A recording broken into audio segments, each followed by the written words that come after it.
Alors, les gargouillements du ventre, c'est-à-dire les bruits dans le ventre, les gargouillements du ventre, la chaleur dans le ventre, les bruits, gros, gros, ça signifie quoi? Qu'est-ce que ça veut dire? Est-ce une maladie ou une réalité? Ou bien quelque chose d'ordinaire? Bonsoir, mesdames et messieurs, comment est-ce que vous portez? Je sais bien que Dieu est en train de bénir des vies, Dieu est en train de changer des vies, depuis le respect des groupes sanguins jusqu'à l'accompagnement du petit déjeuner, ce qu'il faut prendre. Nous sommes en train de parler de ce dommage, de cette épidémie de problème de foie. Je ne vais pas à la selle. Je ne vais pas à la selle pendant 3 jours, pendant 2 jours, pendant 4 jours. Ah, je ne digère pas. Ça fait déjà 10 ans que je ne digère pas. Je suis un éternel constipé. J'ai la constipation. Ça ne va pas. Je ne me comprends plus. Je suis allé à l'hôpital, ils m'ont dit d'attendre d'abord que la maladie n'est pas encore grave. Mais je sens des dommages. Je sens des douleurs. Ah, j'ai consommé tout, ça n'a pas marché. Oui, problème de foie. Je suis testé positif pour le problème d'hépatite. Qu'est-ce que je vais faire? Des multiples questions que les gens se posent. Ajoutez à cela, il y a encore des problèmes, des troubles familiaux. Oui, c'est la femme qui ne comprend pas son mari, c'est le mari qui ne comprend pas sa femme, c'est les enfants qui ne sont pas bien éduqués, attention, c'est le travail qui ne va pas bien, et tout ça, le commerce ne va pas, et c'est ensemble.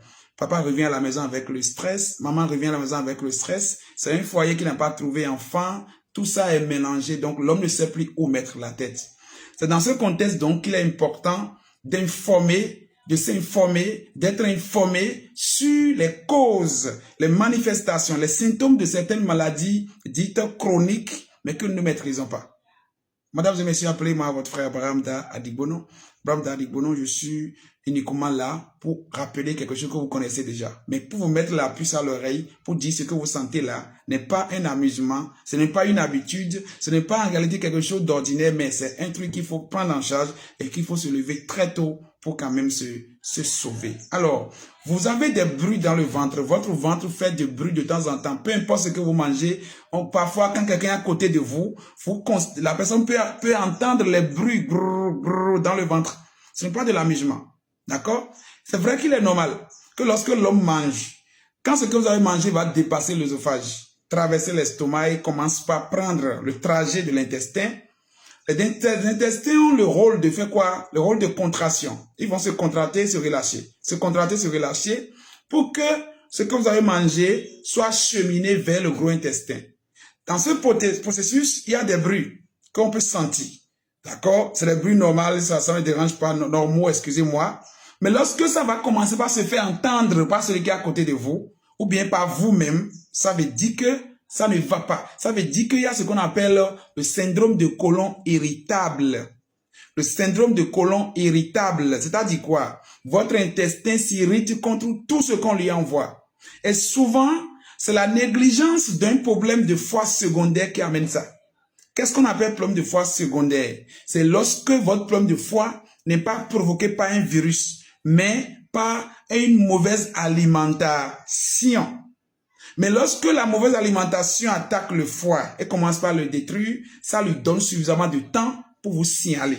Donc, lorsque le gargouillement, le bruit dans le ventre devient régulier et que vous avez tout fait, ça n'a pas marché, sachez que votre intestin est devenu irritable. L'intestin s'énerve. L'intestin ne reconnaît plus ce qu'on lui envoie. Tout ce que vous envoyez là-bas, même de l'eau, devient un danger. Dans ce cas d'espèce, il faut rapidement questionner sa bile. Voyez si votre bile va bien. Il y a d'autres personnes, chez eux, ce n'est pas les selles dures, mais c'est la diarrhée. Il y a des personnes qui font diarrhée de temps en temps ou bien qui vont vomir. Parce que le problème de foie se manifeste selon les cas. Donc ici, il s'agit de syndrome de côlon irritable, qui serait une dérivée, d'accord, de ce qu'on appelle colopathie fonctionnelle. Lorsque la colopathie fonctionnelle est négligée, ça rentre dans le syndrome de côlon irritable. Donc l'intestin sera en train de s'irriter, peu importe ce que vous mangez, vous allez sentir des brûlures dans le ventre, la chaleur dans le ventre, et enfin maintenant le gargouillement, c'est-à-dire le bruit, grrr, grrr. On entend même ça. Vous passez à côté de quelqu'un, vous entendez, la personne, d'autres sont dérangés même de sortir. Ou bien il y a d'autres qui vont juste lâcher l'air. Il y a des gens, quand ils sont à côté de vous, ils vont lâcher l'air, c'est-à-dire dégager de l'air par l'anus, quoi. Et ça fait du bruit. Il y a des gens qui ont peur. Quand ils sont dans le bus commun, ils ont peur de lâcher, de sortir de l'air pour que les gens entendent et ça dérange parce que c'est des trucs qui perturbent l'environnement. Qu'est-ce qu'il faut faire, mesdames et messieurs? Lorsque vous arrivez à ce niveau, j'ai dit de contrôler la bile. La bile se contrôle par un bilan, soit de la fibroscopie ou bien vous essayez de faire l'échographie abdominale pour voir si votre bile coule bien. Deuxième chose, vous allez commencer par modérer un peu la consommation du piment. Il ne faut plus prendre beaucoup de piment lorsque vous avez les gargouillements de ventre ou bien le syndrome du côlon irritable. Lorsque c'est comme ça, vous allez voir la personne va commencer par maigrir. Vous allez commencer à perdre de poids. Vous allez commencer à sentir une chaleur interne. Vous allez commencer à sentir des petites démangeaisons. Vous allez commencer à sentir des petits